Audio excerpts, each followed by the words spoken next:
हाँ, एक बार पुनः सभी भैयाओं का हार्दिक स्वागत और अभिनंदन।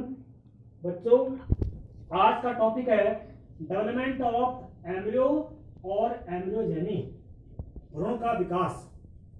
ये आज का टॉपिक है। तो सबसे पहले प्रश्न आता है, एम्ब्रियोजेनी होती क्या है? सिंपल डेफिनेशन है, युग्मनज यानी कि जो जाइगोट बनता है, जाइगोट से भ्रूण के विकास की प्रक्रिया को एम्ब्रियोजेनी कहा जाता है। ठीक हो गया। अब जो डायग्राम आप देख रहे हैं, ये एक द्विबीजपत्री पौधों में भ्रूण का विकास कैसे होता है, ये चित्र के माध्यम से आज आपको हम बताएंगे। ठीक हो गया ना। अब आप जानते हैं दो प्रकार के फ्लावरिंग प्लांट्स होते हैं, एक होता है एकबीजपत्री और एक आपका होता है द्विबीजपत्री। तो आज हम बात करेंगे किस प्रकार जो है द्विबीजपत्री पौधों में भ्रूण का विकास हो रहा है। अब देखो, ये पहला चित्र आप देख रहे हैं, पहला चित्र आप देख रहे हैं, ये है फर्टाइल एग। ठीक हो गया, एक निषेचित अंड है। ठीक हो गया। अब एक होता क्या, देखो सबसे पहले इस फर्टाइल एग के चारों ओर एक भित्ति बन जाती है। देखो ये क्या बनती है, एक भित्ति बन जाती है, और जिससे यह एक युग्मनज जाइगोट बनता है। और इस जाइगोट में जो है सबसे पहले एक विभाजन होता है, उसको बोलते हैं ट्रांसवर्स डिवीजन, अनुप्रस्थ विभाजन होता है इसमें, जिसके परिणाम स्वरूप अब देखो अगला चित्र आपका है, जिसके परिणाम स्वरूप दो प्रकार की कोशिकाएं बनती हैं। एक बनती है सीबी और एक बनती है सीए। जो सीबी बनती है ये बनती है आपकी माइक्रोपाइल की ओर, और सीए बनती है बेस में। अब देखो सीबी का मतलब होता है टर्मिनल सेल और हाइपोबेसल सेल, और सी का मतलब होता है बेसल सेल और सस्पेंसर सेल। ठीक हो गया। यानी कि जो एक क्या था, जाइगोट था, इस जाइगोट में क्या हुआ, एक ट्रांसवर्स डिवीजन हुआ, जिससे दो प्रकार की सेल्स बनी। एक कहां बनी, माइक्रोपाइल की ओर, इसको बोलते हैं बेसल सेल, या इसको बोलते हैं सस्पेंसर सेल, निलंबक कोशिका।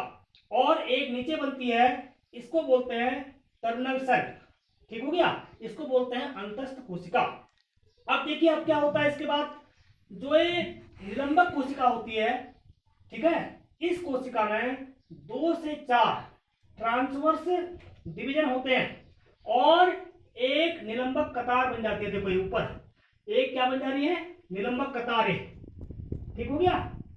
इसकी अग्रस्थ कोशिका जो फूल जाती है, देखो ये इसकी जो अग्रस्थ कोशिका होती है यह फूल जाती है, और हस्टोरियल सेल एक पुटिका कोशिका का निर्माण करती है। इसको बोलते हैं चूषण कोशिका। क्या बोलते हैं, चूषण कोशिका। और यह कोशिका जो है चूषण का कार्य करती है। और इसकी जो सबसे निचली कोशिका होती है, इसको बोलते हैं हाइपोफाइसिस। ये सब क्या है, हाइपोफाइसिस। अब देखिए जो एक चूषण कोशिका होती है, यह विभाजित होकर के मूलांकुर का शीर्ष बनाती है। और जो ये सस्पेंसर सेल होती है, इसका मुख्य कार्य क्या होता है, बीजांड काल से भोज्य पदार्थ देकर भ्रूण को देना, तथा भ्रूण को भ्रूणकोश में लटक कर रखना होता है, जिससे भ्रूण का जो है एक अच्छा डेवलपमेंट हो सके, और उस भ्रूण को जो है पर्याप्त मात्रा में भोजन मिल सके, और उसका विकास ठीक ढंग से हो। ठीक है। अब देखिए जब मूलांकुर बन जाता है इससे, तो मूलांकुर बनने के बाद निलंबक क्या होता है, विघटित हो जाता है। ठीक हो गया। ये तो बात की मैंने आपकी किसकी, सबसे ऊपर जो माइक्रोपाइल सेल बनी, बेसल सेल, या इसको क्या बोलते हैं, सस्पेंसर सेल। ठीक हो गया। इसकी बात की, इसमें क्या बनी, एक कतार बनी, और ऊपर का हिस्सा क्या हो गया, फूल गया, जिससे क्या बनी, एक क्या बन गई आपकी पुटिका कोशिका बन गई। इसको बोलते हैं हस्टोरियल सेल।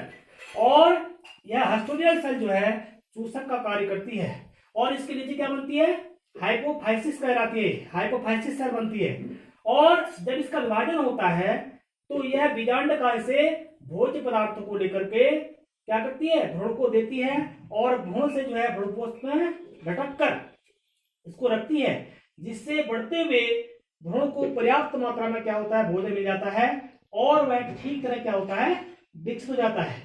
और जब सस्पेंसर सेल जो है बाद में इसका मूलांकुर बनता है तो क्या होती है, ये क्या होती है, डीजनरेट।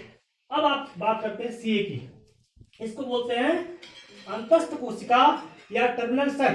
अब इस सीए में क्या होता है, देखिए पहला विभाजन होता है, ये होता है उदग्र विभाजन, और दूसरा होता है इसमें ट्रांसवर्स डिवीजन। एक होता है इसमें लॉन्गिट्यूडिनल डिवीजन, और दूसरा इसमें होता है आपका ट्रांसवर्स डिवीजन होता है।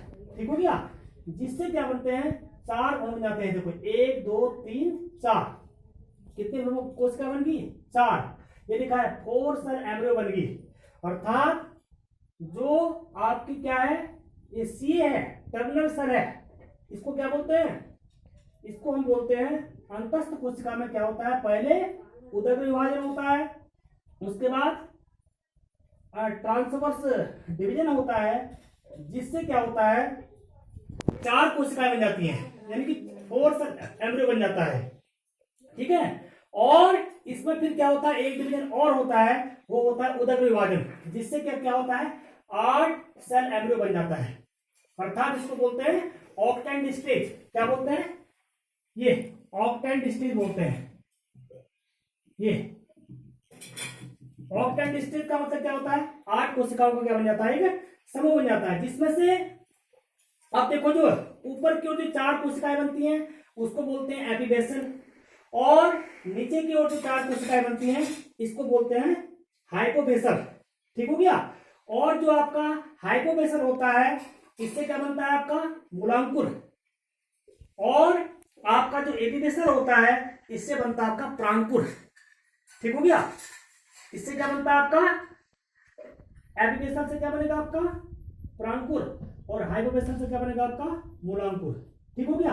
अब देखिए जब ये अष्टम अवस्था कंप्लीट हो जाती है तो इसके बाद क्या होता है, पेरिकाइनेल डिवीजन होता है, और इसके बाहर की ओर क्या बन जाते हैं, अनेक प्रकार के एपिडर्मल सेल बन जाते हैं। देखो ये जब ये ऑक्टेंट स्टेज कंप्लीट हो जाती है तो इसके बाद जो है क्या होता है, एक प्रकार का इसमें क्या होता है पेरिकाइनेल डिवीजन होता है, जिसकी तरफ बाहर क्या बन जाते हैं आपके एपिडर्मल सेल। आप देख सकते हैं ये क्या बने आपके एपिडर्मल सेल का एक स्तर बन जाता है।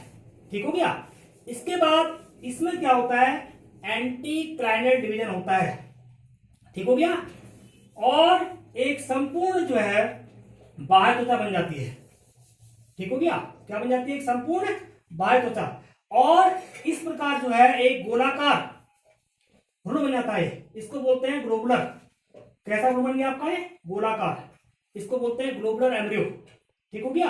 एक गोलाकार भ्रूण बन जाता है, और इस ग्लोबुलर में जो है बीजपत्र बनने शुरू हो जाते हैं। क्या बनने शुरू हो जाते हैं, बीजपत्र, तथा कोशिकाओं में क्या होता है फिर विभाजन होता है, जिससे जो है अगला चित्र देखिए, एक हृदय के आकार का कॉर्डेट और हार्ड शेप्ड एक हृदय के आकार का भ्रूण बन जाता है। ये आप देख सकते हैं हृदयाकार भ्रूण है। ठीक है। और बाद में ये हिस्से क्या होते हैं, ये जो 2 हिस्से आप देख रहे हैं हृदयाकार भ्रूण में, बहुत तीव्रता से क्या करते हैं, वृद्धि करते हैं और बीजपत्र बनाते हैं। ठीक हो गए, 2 बीजपत्र बने। क्या बन गए, बीजपत्र।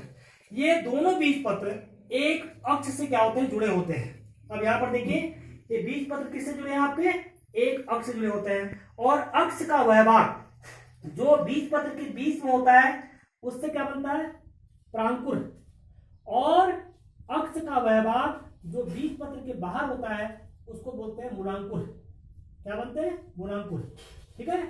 और देखिए जो इसका ये प्रांकुर है, इससे प्रोतंत्र का निर्माण होता है, और मूलांकुर से जड़ तंत्र का निर्माण होता है। ठीक हो गया। और अंत में एक बीजपत्र बन जाता है और एक परिपक्व भ्रूण बन जाता है। ठीक हो गया। तो आपने देखा कि किस तरह जो है एक द्विबीजपत्री पौधों में जो है भ्रूण का विकास होता है। ठीक हो गया। बहुत सिंपल था, आपने इसको समझा होगा। ठीक है। तो जो एक लास्ट में परिपक्व भ्रूण बनता है उसमें क्या बनता है, बीच में क्या बनता है, प्रांकुर, और बाहर क्या बनता है, मूलांकुर। प्रांकुर से क्या बनता है, प्रांकुश से बनता है प्रोतंत्र, इसको बोलते हैं शूट सिस्टम, और मूलांकुश से बनता है आपका रूट सिस्टम। इस तरह से जो है एक परिपक्व जो है भ्रूण का निर्माण होता है। ठीक हो गया। तो मैंने आज आपको किस प्रकार जो है भ्रूण का विकास होता है एक द्विबीजपत्री पौधों में, ये आपको बताया। इसके चित्र आपको घर में बनाने हैं, समझना है। ठीक है। और आप लोग अपना काम भी करते रहिए, काम भी चेक कराते रहिए, और पढ़ाई भी जारी रखो। इसी के साथ एक बार सभी लोगों का पुनः धन्यवाद, बहुत बहुत धन्यवाद।